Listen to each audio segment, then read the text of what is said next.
Well, good evening, everyone, and welcome to Health Chats Among Friends. My name is Deidre Kindred. I'm a nurse advocate, educator, and navigator. And tonight we have a special treat. I have my good friend, Dr. Veronica Sites here, and we're going to be talking about the stewardship of wellness. So, Dr. Sites, say hello to everyone. Well, hi. I'm glad to be here. Thank you. Oh, thank you. Thank you. Because we all know how important mental wellness is. So let's start off with asking a few questions about yourself, or just introduce yourself and tell us what you want us to know. Well, I am very happy to say that I get to serve as a crisis chaplain.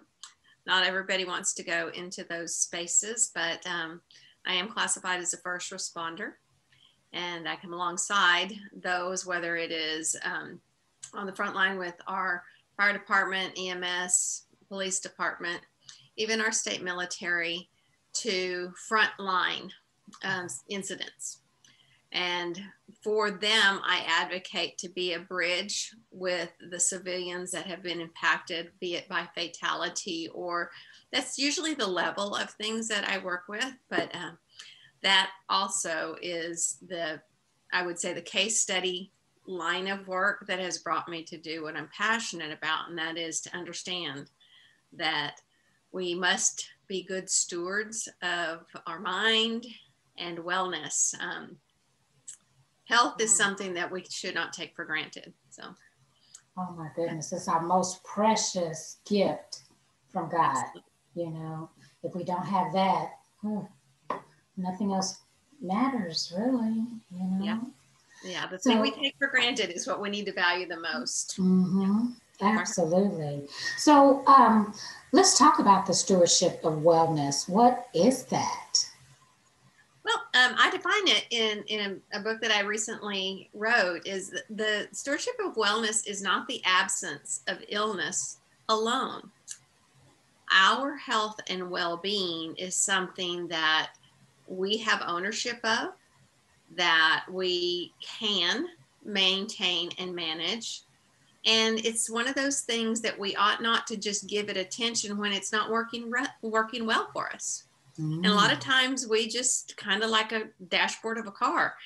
Unless I know that check engine light comes on, I may not be doing the oil changes. I may not be changing the air filter. I may not be, checking the tires and the depth of tread. How safe is my vehicle? That's our body. Right. Yeah, we have one. We have one. Yeah. And I'm a big advocate of helping people come to appreciate the entire body, because I am a believer, and I know that if we can take inventory and know that we are not only the temple of the living God, but we are the host. That's what that means. It means we're the host of something absolutely perfect. And therefore, if I think of it in that form, it's like, I really want to be a good hostess to that comes into my home. So that being said, I need to take into consideration also, he says in scripture, we're fearfully and wonderfully made. Medicine wasn't the top of mind. It is the means of which we have support, and he's gifted people with great abilities to come alongside. But somehow, somewhere along the way, before more corruption happened, he designed our bodies to be able to respond to heal. And we don't take that into consideration very well on how am I maintaining for the best sustained health possible by asking questions. If I don't know how to maintain the one mind I don't want to lose, then I better start asking some questions. Absolutely. And I love what you said. First of all, I'm a believer as well. And I do encourage, hey, that's what you believe, and we will talk about it. So I believe that he's given us this temple temporarily to take care of, and we have to watch what we put in it. Body, mind, spirit, soul, you have to maintain that. And so do you have some strategies for people who are just, I don't know how to put it together? Well, I tell people this, I used to, a long time ago, I was in the dental field, and I use this funny terminology that if you've ever been to the dentist, you might have heard something like brush and floss the teeth you want to keep. Well, I don't want to lose, really any of them. So if I think about that, my mind, my body, my soul, then that gives me something to think about. What do I need to do? It's not just bathing and shower and good hygiene. Yes, those are good things. But what do I need to know so that I avoid certain things? Let's just take a teenager, for example. Okay. Teenagers always fear the acne, the acne wherever it shows up. Mm-hmm. Well, we might teach them hygiene, but until that teenager has their first acne crisis, they're not thinking about the value of, okay, well, you can't sleep with your makeup on, sweetheart. You need to wash it off. And we think about it, again, I use the metaphor of a vehicle oftentimes. Mm-hmm. Our skin itself is actually the, if you want to call it, it is the outer layer of the temple. Right. And very much like a windshield that goes out driving every day and coming back. I don't know if you've ever driven down the road and gotten bugs on your windshield. Mm-hmm. I don't want to sleep with dirty skin. Mm-hmm. Because when I'm coming back into my home, I've got a dirty layer in my hair, in my skin, on my clothes, and all of these various things that if I find the value, it's like, okay, well, if you don't like dirty bugs on your windshield, then there's value to, get in some habits of good hygiene, wash your face, not just your hands, wash your face, brush your teeth, bathe, shower. These are basic things, mm-hmm. But pay attention when your body talks.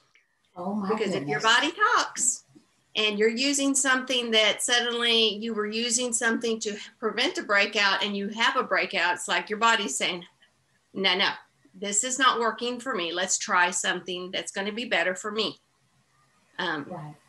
And so we need to learn to ask questions. How do I keep good, clear skin?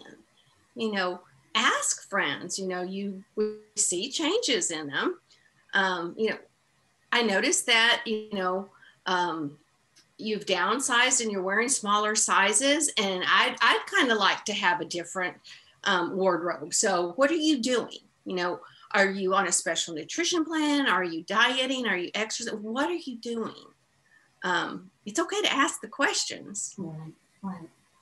But if we don't, we won't get the answers. True. And one size doesn't fit all. Never. Right? Never. And it's also what you put into your mind, what you allow in your mind, and also who you allow in your space. That is key. I always tell people the importance of guarding your personal space.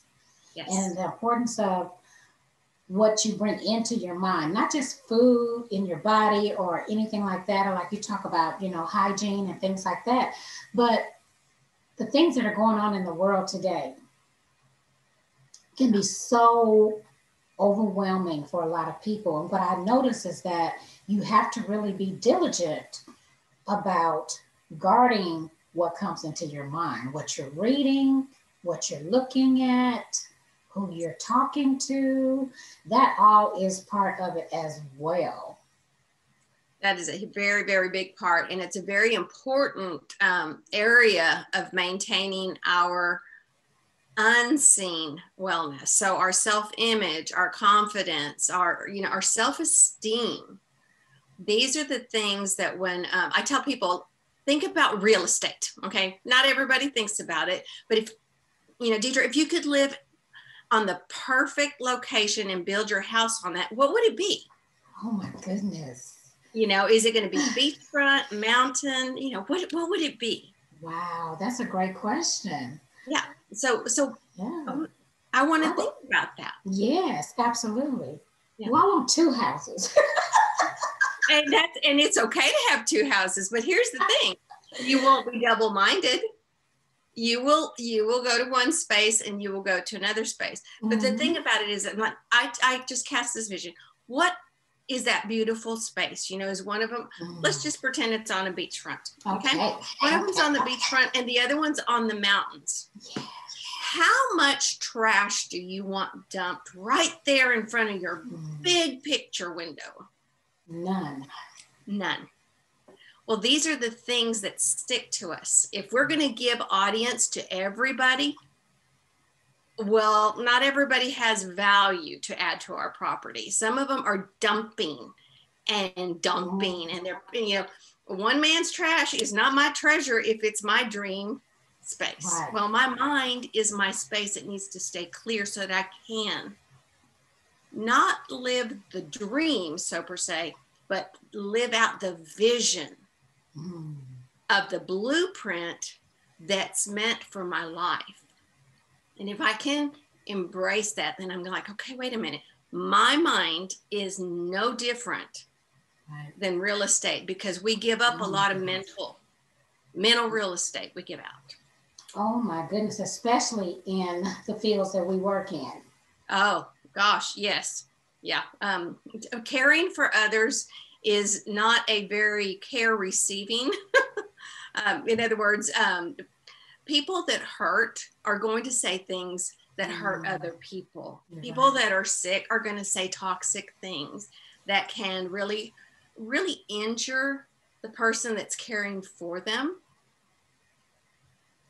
And it has nothing to do necessarily with the value of care that we're giving to someone. It's the quality.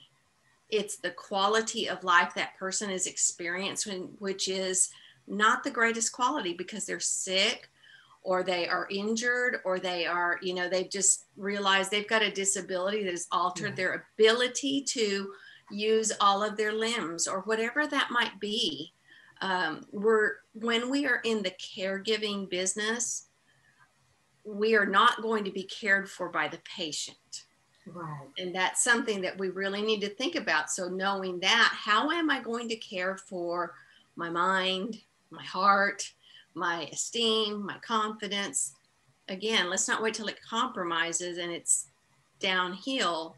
We need to have a plan in place to maintain. And that touches on another subject too, because when I said in our respective fields, you don't have to be a healthcare provider to be classified as a caregiver. So caregivers have to learn to overcome not feeling guilty about caring for themselves. Absolutely. Because you can't give from an empty cup. You just can't. And I always tell, even myself in the past, because I had my mom here and working and things like that, I negated to care for the temple that God had given me. But if your temple is broken, how are you going to take care of someone else's? Right? That's exactly right. Yeah. And so I love that you bring that up, because oftentimes the caregiver role came with no skills at all. Yeah. It's an inherited caregiver role, or it's an assumed caregiver role where we come in alongside because maybe somebody didn't have children, or maybe somebody didn't have, you know, that close family relative, but another person steps in, and that can be family or not family. And in doing so, not only can we not give from an empty cup, it really goes back to the visual is, if anyone has ever flown on a plane, they tell you, you know, you put the oxygen mask on you before you do it for the most vulnerable, which is the child or the elderly. And we don't do that. We somehow, in the convolutedness of our society, there's this little noise in there that says that's selfish. But here's the thing. It is selfless to care for someone else. If we can recognize that to take care of someone else, we must take care of the self that is less to serve others. It's not selfless. Right. It's actually essential to care for ourselves in order to see through for the care of that loved one, because oftentimes the compromise happens of health. Like if I am the caregiver, if I'm not taking care of myself, then my health is compromised. Right. And it can be compromised to the extent that the person I was caring for outlives my. Oh, that's happened so many times in my career. And another thing that I was going to say is I love the analogy you use that, it's the vision. You got this beautiful lakefront home or beachfront home or anything like that, and you don't want to see trash dumped out in front of that.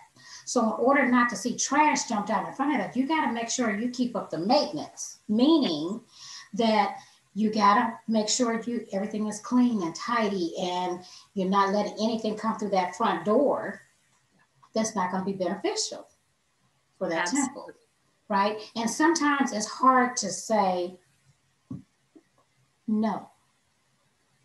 The power word. It's hard. Isn't it amazing that as adults, we have a hard time saying that two-letter word that a 2-year-old uses with power and repeatedly. And they don't even know boundaries. But by the time we understand what boundaries are, we can't even use the word. Right. Yeah. Right. And it's almost to the point too, because we're being candidly open during this conversation, is that you get to a point where you don't want to say no, but you should say no. Yes. And it takes sometimes for me an accountability partner. So I laugh because I have someone that is my no accountability partner. I love it. Yeah, that's good. And we had to do that for one another because we know we're both giving. And then the next thing you look up and you're like stretched to the limit. And it's nobody's fault but ours because we're the one that didn't say no. Yeah. And I have 2 little litmus test questions to help people kind of nail it down. Is the answer yes or no? And one of them is, if you're having to ask yourself repeatedly whether to do something, and you've asked yourself repeatedly, the answer is probably no. Okay, this is probably no. Okay, here's the definitive no. To do something or not to do something. If you do it and it shows up on the front page of the newspaper or on CNN, are you okay with it? Because if you're not, then the answer is no. Right. If it's something that you would not mind being publicly shared and just out there for the pat on the back or whatever that may be, we don't do things for a pat on the back. But if we're not willing for it to be public knowledge, then that's the thing, is it won't be public knowledge. It's going to be internal noise. And that internal noise will take a toll on, doubt or guilt or, false guilt. Is it really guilt? That's another conversation for another day. Oh my goodness. We have so many conversations, and this talk that we're having is just amazing because there's so many ways we can go. It's so much. So mental wellness is just a conglomerate of things. It is so many things that we could talk about. And I appreciate you bringing things up, but we're going to try to stay on track. We can always head back. Stewardship of Wellness today. Yes. So what would be some of the things that you would tell some of your clients as far as starting? How do they start? Well, I always tell people it's never too late to start. And often I start the conversation, Deidre, if I was talking to a younger me and I knew the value of maybe not using certain foods with certain ingredients, I might make different choices. And then I give them examples from my life. Now, typically I will know what their struggle is. So I try to use an example from my life that will give them the opportunity to resonate, because I want them to recognize in themselves the possibility. Okay. I tend to, I don't struggle with celiac or anything, but I have noticed in my eating that there are certain things I'm more reactive to that are, gluten. Mm. So I stay away from gluten. Oh, no, I'm not gluten-free by any means, but I notice if I eat pasta, if I eat certain kinds of potatoes, not all potatoes, Mm-hmm. but I don't eat potatoes at all as a rule. But come Thanksgiving, I will. And occasionally I will have a red potato. I'm going to pay for it. And I'll let you know, Deidre, if I do it, I've noticed that the longer I do without it, now I recognize when I have it, what my body is saying to me. And my body's saying, we'd operate a little bit better if you use like premium gas as opposed to the low grade over here. You're putting potatoes in us and that's fuel for the race. And we're going to use it, but we're going to just let you know we're not real happy. It's kind of like your car going with bad gas. With the wrong gas, yes. And I explained that, Deidre, I never really thought about the food I put into my body is really the fuel for this race we call life. And I want to run a marathon. Yes. And when I realized that potatoes, just as an example, potatoes and pasta were really slowing me down. I realized I had fuel for sprints, a lot of little sprints, but I wasn't going to make it a marathon if I kept eating this way. So is there anything that, and I would just ask him, is there anything that, that you've noticed, you like it, or maybe, Oh my goodness. So I'm so glad you brought that topic up because you are so right. What we put into our bodies makes a big difference. So in my more experienced age, I noticed that I used to be a bread lover. Warm bread, fresh baked bread, just give me bread. I'm a breadaholic, used to be. And right around March last year, my sister and I, we decided, let's go ahead and start changing our eating habits slowly. And so what we did was we said, okay, we're going to cut out the pastas and some of the breads and just kind of like in moderation. But then as time went on, we noticed that we have more energy. Mm-hmm. I don't feel like I'm as tired in the middle of the day. I can count on one hand how many times that I've been like, oh, I just need to take a nap. And then we started incorporating exercise and walking and things like that. And then it's like, I don't even miss bread anymore. I notice when I do go out to eat, when I very rarely now, I don't have to have bread. And the other day we were someplace or thinking about going to get something and we said, oh, that's just too much bread. Who says that? Am I even the same person? So it's all about mindset as well. So that's why I say, because I was one of the ones that was adamant, oh, I'm not giving, arms crossed and everything. I'm not giving up bread. Yeah. I'm not giving up bread. And now it's like, I have occasional, I love Mexican food, but I have occasional, when we do the fajitas with the vegetables, it's just that, no tortillas. Yeah. I don't need it. I don't want it. I don't crave it. So yes, it's just been different things. And also, and I want to add this too, reading either the Bible and or a personal development, cutting out the television. Yes. Because it's just so much promotional bad news out there. It's just like that study coming in, it's going to come out some way, somehow. So yes. I have to make sure I guard my temple. I only have one. Yes. So it starts with me making changes and making sure that I can say no to the bread or whatever is that I know is going to affect me later on. And it's a struggle at times, but at times it's like the outcome way outweighs not doing it. It is. And something that we don't think about is we don't think about our health always in the terms of a goal. And goals have got to be specific. Now, if I say I want to have good health, well, tell me what that means. Does that mean I'm not going to have, I don't want heart disease. I don't want to be overweight. I don't want to be these things. I don't want to be diabetic. Well, let's look at these three things are related. Right. So can being overweight contribute to this, contribute to this? Okay. No one likes the 4-letter word diet. No one likes it. And yet, if we did an inventory of the temple, let's kind of just think about it like I'm going to go around and I'm going to see where the doors are open. Okay.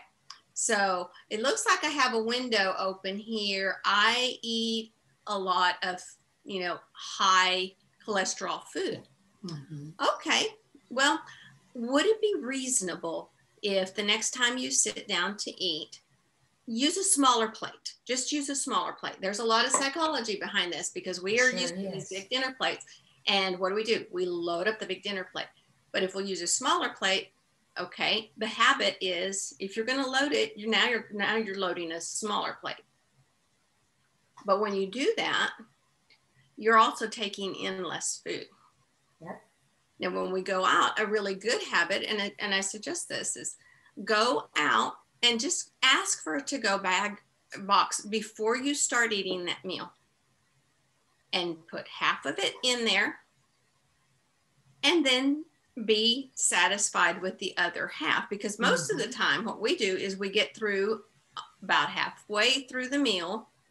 And unfortunately, here's where we have a big gaping window open. Have words like this ever touched our lives in our young? Clean your plate. You're not getting up till you're through. Right. You finish that, you put it on your plate, you're going to eat it. Well, these are habits that developed over a lifetime. So if I now train my brain, take off of the plate what you're not going to eat, then I'm not going to be looking for it. I'm going to eat what's on my plate. So I'm going to work with what I have, because I do need to be working on the stinking thinking that's become junk in the trunk of my mind. Yeah. But right now I got to do something tangible. So the tangible is I'll decide to go ahead and pack up half of my to-go meal to go. And then I'll eat it. And we'll find that we actually become satisfied, because there's the brain science behind it and the behavior.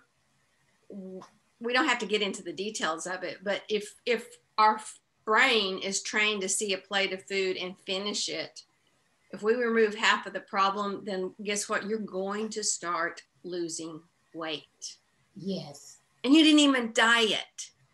Nope. You changed a habit. Made it a good habit. And I love that analogy you spoke of. To me, when you were saying that as well, it's just make the window a little bit small. You don't have to open the window all the way up. Yeah. Because you want to let the good air in, like springtime, you want to let the breeze flow through, and it's going to, refresh your house. Yes. Right? Yeah. But if there's a storm out with rain and hail, you want to close that window. Or you may want to smell the fresh fallen rain, but you're still not going to have your windows wide open. Yeah. Exactly. So that's how I think of that also. And so that's a great habit. Another friend of mine, she would do that. She would bring her own containers. Mm-hmm. And she would just automatically, before she even touched her meal, after we said our prayer, then she would take half of it off her plate. Mm-hmm. And another thing that I've been doing with my sister / roommate / accountability partner, we order one meal and split it. Yes.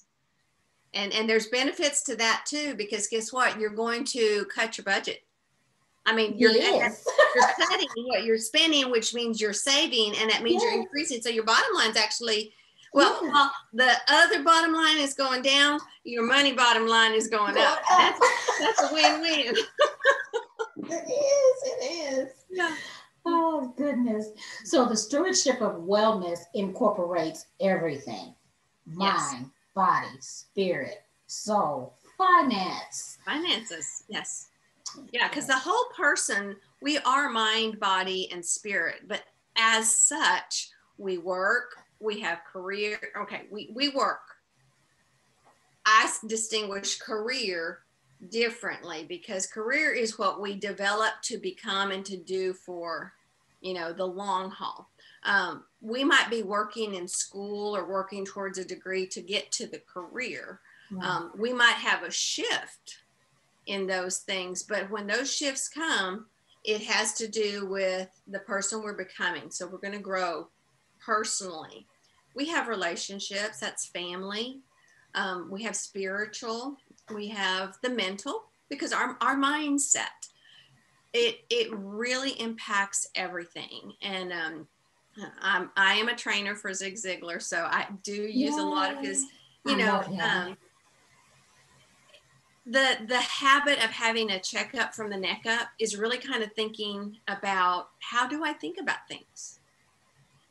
And I encourage people to really listen to what we say. Because if I say to myself, first of all, if I say it out loud, I hope that you catch me in it and you call me on it. And I say, well, you know what, I'm dumb for doing that. First, I've trained myself to hear that. First of all, if I say I am, it better be followed by something God says I am, because I'm made in his image, so it better align. Right. Second of all, if that word didn't build me up, I hope that someone catches me and says, Veronica, you really believe that? And that's what I do to people. I'm like, do you really believe that? And they're like, believe what? One, I want them to know I'm listening. But are you listening? Because, just like that waterfront property with absolutely, no desire to have any trash dumped on it, when we speak out, guess what? We're throwing our own garbage out there. And we need to take a look at it and realize, no, I don't believe that. Why did I say it? Well, let's use some different language. In my opinion, was it dumb to do that? That's now a behavior. That's not a person. I might have done something that made no sense. Maybe I need to change the word from dumb to no sense. Right. But the thing is, I need to speak life into others, but from myself, because here's a beautiful thing about wellness.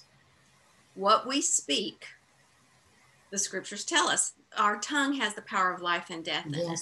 Yes. Well, if we speak things that we don't believe, our ears pick it up, send it to our brain, and then create this conflict within us where it's just like, it affects our self-esteem, our confidence, our being. Yeah. And so, yes, the words we say, stewardship of wellness encompasses everything. Because if I want to be healthy, I've learned to, health for me, I'll give you for example, to me, I was called on scene to a situation today. And immediately on my way there, I was like, ooh, unplanned self-care today, because this wasn't on my plan. Mm-hmm. So it wasn't on my plan. I went, I did what I needed to do. And to me, this is the ultimate tragedy. If we're talking about the stewardship of wellness, one of the things that I do most as a first responder is I do suicide response. Wow. That can be intervention, prevention, or postvention. And so I knew today I was coming on scene, and the likelihood was that a life had ended. Right. It did. Yeah. And when that was confirmed, I knew everything the rest of the day has to change, except for this appointment, because I thought, no, wellness is too important, because the ultimate fatality is something that is preventable. And this is what we're talking about, the value. If we don't know how to maintain wellness, then why are we waiting until we need to talk about a topic of mental illness? Mm-hmm. We need to talk about how to maintain the one thing. And I mean, that means a lot of one things. Right now we're talking about our body. How do I maintain the one thing I just don't want to fall apart? Right. Because within there is housed our mind. Absolutely. And we'll visit about that another time, but it's so crucial to understand that the stewardship of wellness is not merely the absence of illness. It is a planned, prepared for ability to sustain and manage this one temple. It's got to last a lifetime. Mm-hmm. Yeah. Absolutely. That is beautiful. What you do is beautiful. You're beautiful. I appreciate you so much because you have a calling that is divine, specific, and needed, and such an important thing. And I am so appreciative to know you. Well, So, so I want to ask another question before we get ready to tie things up. So, do you do classes or anything like that for people who are seeking? I do training. I do training to small groups most of the time. Right now, during the pandemic, it's usually online. Do small webinars. I do speaking to groups in person when we get back to that, and then I also do workshops, and then I have books that I've written as well. Awesome. So, okay, so I want to ask about both of them because I'm getting excited again. So your workshops, how do people find out about those? My website is Conflict Resolution Speaker. And then I tell people, find me on Facebook, because Facebook is usually where I'm going to have things posted on there most immediately. As far as events and things, I do a lot of posting of events through there. And this whole world of social media that's an entity of our wellness that we really need to consider. I am so glad you mentioned that. Yeah. Because that's also what you allow into your mind. It is. You have to be very cognizant of that. That is so key, because people can get wrapped up into the bad. Oh, it's occasional good thing here. Oh, the bad. Oh, here's another good thing. Oh, the bad. And if you let that consume you, I love the serenity prayer. Yes. Mm-hmm. And I have to say that to myself every time I get on social media. Well, it's like, that's okay. Not an idea. It's like, you can't control some things, and grant me serenity to know the difference. It's just like, whew. But anyway, let's get back to you. Okay. So your books. So you've mentioned a couple books. So tell me a couple of titles of those. So one of them is called Rachel, Did You Know? And I will say the only way to get that one now, unless you want to pay $900 for it, which I don't recommend, Amazon has it listed for that, is go to my website, send me a message that you want one. It will be sent to you from me directly until they work that glitch out. That is a grief and bereavement book that was written out of the healing of pain and heartache of having lost a sibling for a young girl who also lost her sibling, and recognizing that it's getting better. The market is getting much better about having things available, but there haven't been very many resources for the loss of a sibling, which is unique. Wow. When a sibling survives, their family structure is forever changed, because though the parents have survived the loss of a child, for the surviving sibling, they've lost the parents they knew forever. Yeah. Because now everybody is changed by grief. So it's a processing, interactive story and journal. And when I say story, it's walking an individual alongside from my testimony and through scriptures, most importantly, with the opportunity for people to engage and put their story in the book. Yeah. That's one book. I'm very big on conflict resolution. And so this actually fits to our topic today. Conflict Resolution Solutions is another book that I wrote. And it's just 57 tips on how to resolve conflict, period. Just plain and simple. And when it comes to wellness, we need to consider opinions, facts, and the truth. Because many people have a lot of opinions of what healthy is. I need to know what is the best thing for my health, because we talked about one size does not fit all. Mm-hmm. And genetics makes up, and genetics contributes to, and it can be a compromise to the things that someone's dealing with, just to start determining how am I going to maintain good health. Facts, that's looking at everything. You know, what are the facts? You know, do I have, you know, genetic or habitual upbringing patterns that just, I mean, I need to unlearn some things. These are some of the facts. But then the truth is, and I always say scripture is the model of truth. Truth always trumps facts. You can have a lot of evidence to prove a case, but if there's one thing, you know, that one witness that comes in and says free and clear, then it doesn't matter what the facts were. The truth trumps the facts. And that is that you are who God says you are. And all things are possible in and through Christ. And the beautiful thing, the most precious thing with all of that, is that the blueprint he has for you, it's unique.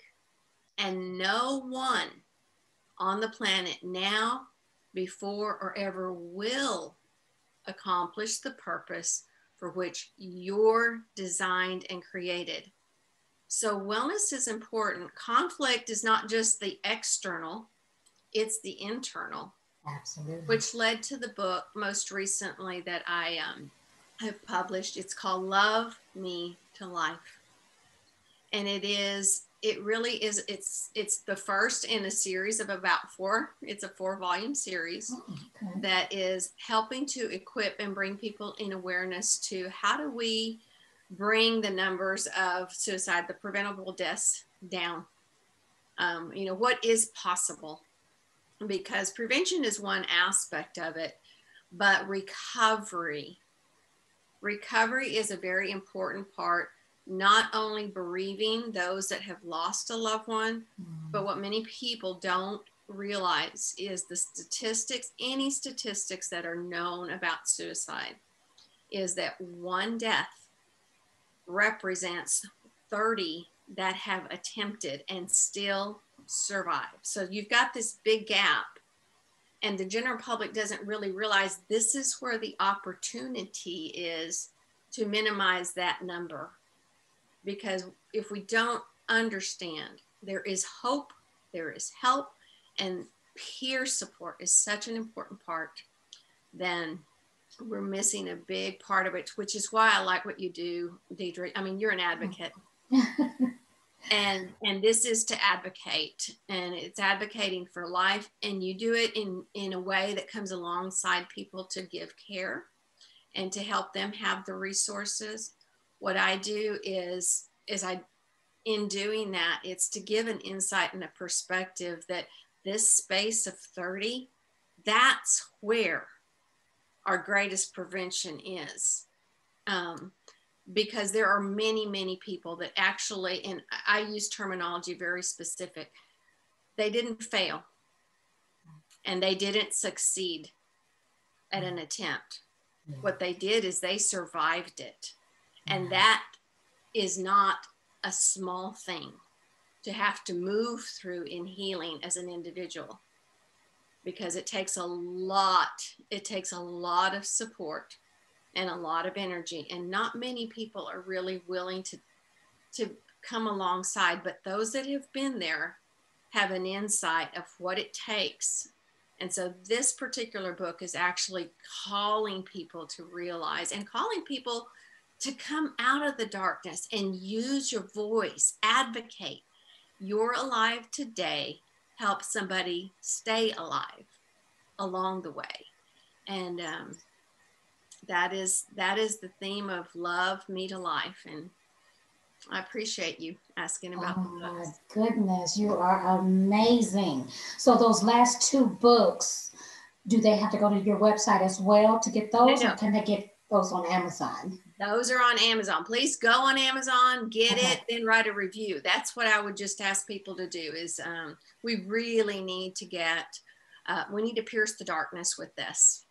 Absolutely. I have to have you back more than once. So tonight we talked about the stewardship of wellness. Yes. We are going to have a part 2. Next time, we're going to be talking about the stewardship of the mind, because this is also incorporated with that. Dr. Veronica, I thank you again. Please tell them again your website address. The website is conflictresolutionspeaker.com. Absolutely. It is a must go to her website. And I thank you for your time. You are amazing. I'm just in awe of what you do, the things that God has called you to do, and you're following through with that. And that's just amazing. And I thank you. Well, bless you. Thank you. And you have a wonderful calling and a blessing on your life too. Keep touching lives. You are valued highly. Yeah. He's amazing. He's called me to do this, and I'm trying to do it best I can. Again, my name is Deidre Kindred. I'm a nurse advocate, educator, and navigator. I love bringing you reputable resources that you can trust and believe in. Tune in next time, because we're going to have Dr. Sites back to talk about the stewardship of the mind. So important. Thank you, everyone. Thank you.